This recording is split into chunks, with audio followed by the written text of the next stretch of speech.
আসসালামু আলাইকুম। আজকে আমি আপনাদেরকে চমৎকার একটা বিরিয়ানি রেসিপি দেখাবো। এই বিরিয়ানিটা হচ্ছে হায়দ্রাবাদের স্পেশালি একটা বিরিয়ানি, হায়দ্রাবাদি বিরিয়ানি। তবে এটা খুবই চমৎকার, কারণ এটার টেস্ট এবং ফ্লেভার খুবই চমৎকার। আপনারা একবার ট্রাই করে দেখতে পারেন, খুব সহজে রান্না করতে পারবেন। দেরি না করে শুরু করছি আজকে ভিডিও। এই বিরিয়ানিতে স্পেশালি ধনিয়া পাতা পেস্ট এবং কাঁচামরিচের যে পেস্টটা আছে, এটা খুবই ইম্পর্টেন্ট, কারণ এটার উপরেই বিরিয়ানির ফ্লেভারটা নির্ভর করে। আমি এখানে টোটাল 100 গ্রাম ধনিয়া পাতা নিয়েছি, তবে সেখান থেকে আপনার গোড়া এবং কিছু বাদ গেছে। এভারেজে 80 গ্রামের মতো ধনিয়া পাতা টিকছে। আর সাথে হচ্ছে আমি অল্প কিছু কাঁচামরিচ দিচ্ছি, কাঁচামরিচ 50-60 গ্রামের মতো। এটা নির্ভর করে আপনি কতটুকু স্পাইসি পছন্দ করেন তার উপরে। তবে আমি এখানে 60 গ্রামের মতো কাঁচামরিচ দিয়েছি, বেশি দেবো না। আর ব্ল্যান্ড যেহেতু হয়, এই জন্য আমি অল্প একটু পানি দিচ্ছি। তারপর আমি এটা একটু ব্ল্যান্ড করে নিচ্ছি।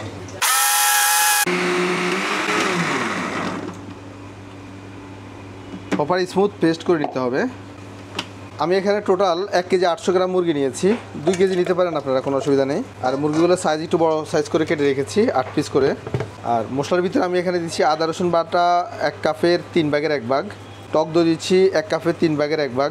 আমি সবগুলো মশলা মেপে দিচ্ছি এই কারণে, যাতে আপনারা খুব সহজে রান্না করতে পারেন। জাস্ট কাঁচা পেঁয়াজ দিচ্ছি 1 কাপ। আমি যে গ্রিন চিলি পেস্ট করেছি, সেই গ্রিন চিলি পেস্ট দিচ্ছি 1 কাপ 2 কাপ। আর সাথে ভাজা পেঁয়াজ দিচ্ছি 1/2 কাপ। আর দিচ্ছি কিছু তেজপাতা হাতে জাস্ট একটু ভেঙে দিচ্ছি। এবং আমার হাতে বানানো সেই বিরিয়ানির মশলা 1 table spoon, 2 table spoon, 3 table spoon. এখানে একটা জিনিস খেয়াল রাখবেন, যদি আপনারা মাটন বিরিয়ানি অথবা বিফ বিরিয়ানি তৈরি করেন, সেক্ষেত্রে আরও 1 টেবিল স্পুন বেশি মশলা ইউজ করতে পারেন, কোনো অসুবিধা নেই। আর লবণ দিচ্ছি পরিমাণ মতো, এখানে 1 টেবিল স্পুন, 2 টেবিল স্পুন। আর মরিচের গুঁড়া দিচ্ছি 1 টেবিল স্পুন। আপনারা এখানে কোনো হলুদের গুঁড়া ইউজ করবেন না, কারণ এটা জাস্ট মরিচের গুঁড়ার উপর রান্না হবে। তারপর অল্প একটু জয়ত্রী দিচ্ছি, জয়ত্রী জাস্ট 2-3 পিস, 4-5 পিস লং, 10-12 পিস এলাচি, 2-3 পিস দারচিনি, ব্যাস। এখন এই চিকেনটা ভালো করে মাখিয়ে নিতে হবে। মাখিয়ে 8 থেকে 10 মিনিট রেখে দিতে হবে।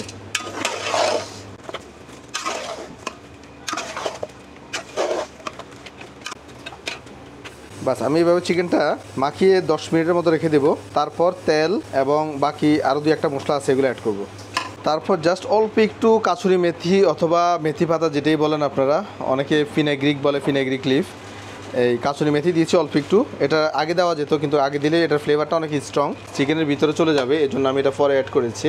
আর সাথে 1 কাপের পরিমাণ মতো সয়াবিন তেল দিচ্ছি। আপনারা চাইলে সরিষার তেল ইউজ করতে পারেন, তবে এটাতে সয়াবিন তেল দিলে ভালো হয়।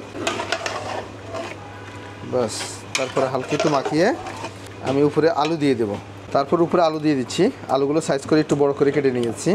আপনারা চাইলে কিশমিশ, আলু বোখারা এগুলো ইউজ করতে পারেন, শুকনা লেবু ইউজ করতে পারেন, এতে করে টেস্ট আরও এনহ্যান্স হবে। আলুটা আসলে কম বেশি করে দিতে পারেন। এখানে আমি 1/2 কেজি আলু নিয়েছি, 1/2 কেজি আলু জাস্ট একটাকে 4 পিস করে কেটে দিয়েছি। আর আলুটা সবসময় চিকেনের উপরে দিবেন, এতে করে আলুটা প্রপারলি সিদ্ধ হবে।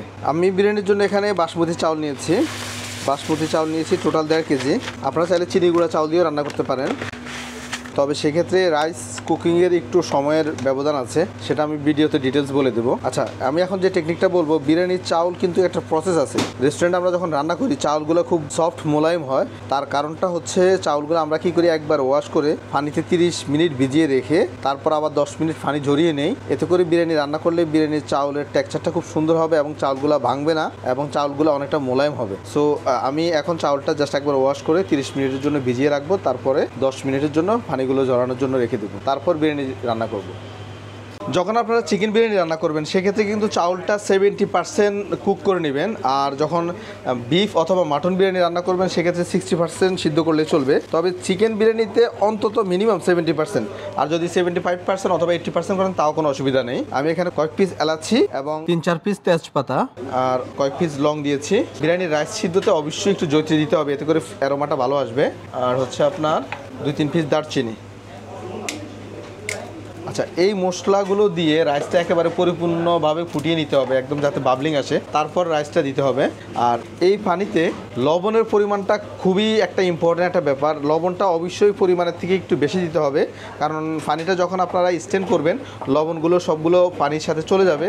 রাইস যতটুকু লবণ অ্যাবজর্ব করার, ততটুকুই অ্যাবজর্ব করবে, আর বাকি লবণগুলো পানির সাথে চলে যাবে। সো এই পানিতে একটু লবণের পরিমাণটা একটু বেশি দিতে হবে। আচ্ছা, এই পানিতে আমি 1 টেবিল স্পুন সুগার দিচ্ছি। এই সুগারটা অপশনাল, এটা দিলে টেস্টই এনহ্যান্স হয়, আপনারা চাইলে অ্যাভয়েড করতে পারেন।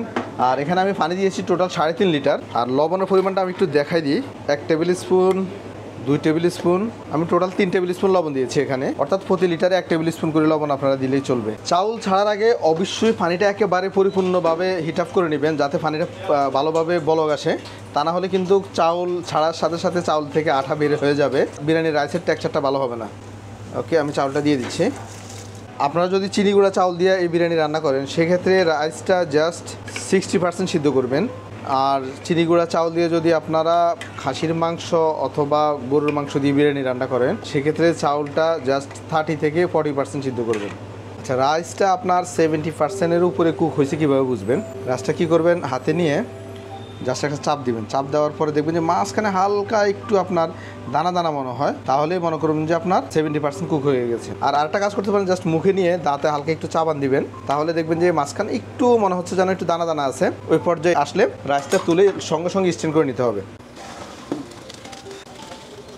জাস্ট পানিটা একদম পরিপূর্ণভাবে পানিটা ফেলে দিয়ে, আচ্ছা, রাইসটা জাস্ট 1 মিনিট পানি জড়িয়ে সঙ্গে সঙ্গে গরম অবস্থায় রাইসটা চিকেনের উপর ঢেলে দিতে হবে। আর একটা কথা বলে নেই, আমি কিন্তু চিকেনটা কুক করি না, চিকেনটা জাস্ট মাখিয়ে রেখেছি। অনেকেই দম বিরিয়ানির সম্পর্কে ধারণা নেই, যার কারণে হয়তো বা চিন্তা করতে পারেন চিকেনটা আমি কুক করে নিয়েছি। আসলে চিকেনটা আমি কুক করে নাই, জাস্ট কাঁচাই ছিল। আর পাশে আমি একটু ময়দা গলিয়ে রেখেছি, যাতে খুব দ্রুত এটা দমে বসানো যায়। এই জন্য রাইসটা দেওয়ার পরে রাইসটা জাস্ট একটা জাকি দিবেন, এভাবে প্রপারলি একটা জাকি দিয়ে রাইসটা বসিয়ে নেবেন। তারপর ওই আমার যে ধনিয়া পাতা পেস্ট ছিল, সেই বাকি অংশটা উপরে দিয়ে দিচ্ছি। এখানে আমি 500 গ্রাম দুধের সাথে আমি একটু গোলাপ জল দিচ্ছি, 500 গ্রাম দুধের সাথে। আর দুধটা একটু হালকা আমি গরম করে নিয়েছি। ঠান্ডা দুধ দেওয়া যাবে, তবে ফ্রিজ থেকে নামিয়ে একেবারে ঠান্ডা দেওয়া যাবে না, নর্মাল রুম টেম্পারেচারের দুধ দেওয়া যাবে। আর এই দুধটা হচ্ছে পাতিলার চারোপাশ দিয়ে দিবেন। আর এখান থেকে যদি কোনো ময়দা ভিতরে পড়ে তাহলে ভয়ের কোনো কারণ নেই, কারণ ময়দাগুলো যখন স্টিম পাবে শক্ত হয়ে যাবে, কোনো অসুবিধা নেই। তারপর উপরে আমি ভাজা পেঁয়াজ দিয়ে দিচ্ছি, আর কটা গ্রিন চিল্লি কাঁচামরিচ। আপনারা চাইলে এখন এখানে কিশমিশ এবং আলু বোখারাটা অ্যাড করতে পারেন, আর একটু গোলাপ জল। চাইলে কেওড়া জলটা ইউজ করতে পারেন, তবে বেশি ইউজ করার প্রয়োজন নেই ফ্লেভারের জন্য। তারপর আমি এই যে দেখেন ঢাকনাতে একটু ময়দা লাগিয়ে নিয়েছি, ময়দা সহ এই ঢাকনাটা লাগিয়ে দিচ্ছি। দম বিরিয়ানি বসাইলে আপনার এইভাবে হচ্ছে আপনার কাভার করতে হবে। আর আপনারা চাইলে অ্যালুমিনিয়াম ফয়েল দিয়েও কাভার করে নিতে পারেন। যারা দেশের বাইরে থাকেন তারা অ্যালুমিনিয়াম ফয়েল ইউজ করতে পারেন, বাংলাদেশে অ্যাভেলেবেল পাওয়া যায় না। আচ্ছা, যখন বিরিয়ানির রাইসটা চুলার উপরে দিবেন, এই সময়টা একটা টেকনিক আমি বলে দিই। রেস্টুরেন্টের যে টেকনিক আমরা অবলম্বন করি, সেটা হচ্ছে রাইসটা আপনার যখন চুলার উপরে দিবেন, অবশ্যই একেবারে হাই হিট দিবেন। হিটে মানে চুলার যে তাপটা আছে যতটুকু সম্ভব একেবারে পরিপূর্ণ হিট দিবেন। তারপর আনটিল ততক্ষণ পর্যন্ত এই হিটটা দিবেন যতক্ষণ পর্যন্ত আপনি এই চুলার উপরের যে ঢাকনাটা আছে, সাইডে না কিন্তু উপরে যে ঢাকনাটা আছে, ঢাকনাটা এইভাবে হাত দিয়ে ধরলে জাস্ট 1 সেকেন্ডও ধরে রাখতে পারতেছেন না। এই পর্যন্ত হিট যখন আসবে তখন হচ্ছে আপনার চুলার হিটটা কমিয়ে দিবেন। তার আগ পর্যন্ত হিট দিতে হবে। এই টাইমটা ম্যাক্সিমাম হয়তো বা 3 থেকে 4 মিনিট হতে পারে, এর বেশি না। এর বেশি হলে আবার সমস্যা আছে, তাহলে নিচে পুড়ে যাবে। জাস্ট 3 থেকে 4 মিনিট হাই হিট দিয়ে ভিতরে স্টিম তৈরি করতে হবে, বাফ তৈরি করতে হবে, তা না হলে কিন্তু দম বিরিয়ানি হবে না। এখন দেখেন আমি জাস্ট 2 থেকে 3 মিনিটের মতো হিট আপ করেছি। আমি উপরে জাস্ট টাচ করে ধরে রাখতে পারতেছি না, এতটা হিট আপ হয়েছে। এখন এই মুহূর্তে আসলে চুলার একেবারে হিটটা একেবারে ডিম করে দিবেন। এই যে চুলার হিট একেবারে ডিম করে দিবেন। ডিম করে দেওয়ার পর আমি একটা টেকনিক অবলম্বন করি, আমি আপনাদেরকে দেখাচ্ছি। টেকনিকটা হচ্ছে আমি কি করি, একটা সিলভারের প্লেটে আমি একটু পানি দিয়ে জাস্ট প্লেটটা নিচে দিয়ে তারপর উপরে দিয়েছি। আপনারা চাইলে রুটির তাওয়া দিতে পারেন, তবে রুটির তাওয়া অনেক সময় গরম হয়ে গেলে নিচে লেগে যাওয়ার একটা সম্ভাবনা থাকে। এইভাবে দিলে কিন্তু নিচে একেবারেই লাগবে না। এই হিটে আপনারা 35 মিনিট রেখে দিবেন। আর যদি 40 মিনিট রাখেন তাও কোনো অসুবিধা নেই। এই হিটে আপনারা জাস্ট 35 মিনিট রেখে দিবেন, তাহলে প্রপারলি বিরিয়ানি রাইসের টেক্সচার সিদ্ধ হবে, বিরিয়ানিটা প্রপারলি হবে। অ্যাটলিস্ট 35 মিনিট, 40 মিনিট রাখলে কোনো অসুবিধা নেই, 45 মিনিট রাখলেও কোনো অসুবিধা নেই। তো আমি 35 থেকে 40 মিনিট পর ঢাকনাটা খুলবো। তবে এর ভিতরে মাঝখানে একবার জাস্ট এই প্লেটের পানি শেষ হয়ে গেছে কিনা, শুকিয়ে গেছে কিনা সেটা একবার চেক দিবেন। যদি পানি শুকিয়ে যায় আবার পানি অ্যাড করে দিতে হবে। আমি 35 মিনিট পর ঢাকনাটা খুলতেছি, দেখি কেমন হয়েছে। ও মাশাআল্লাহ, অনেক সুন্দর একটা ফ্লেভার আসছে। ইনশাল্লাহ পারফেক্টই হয়েছে। আমি উপরে একটু ঘি দিয়ে দিচ্ছি। এই যে দেখছেন ময়দাগুলো যা শক্ত হয়ে গেছে, ময়দাগুলো কিন্তু রাইসের সাথে যায় নাই। ওয়াও, চমৎকার ফ্লেভার আসছে মাশাআল্লাহ, চমৎকার একটা অ্যারোমা আসছে। কারণ এই বিরিয়ানির ফ্লেভারটাই হচ্ছে চমৎকার।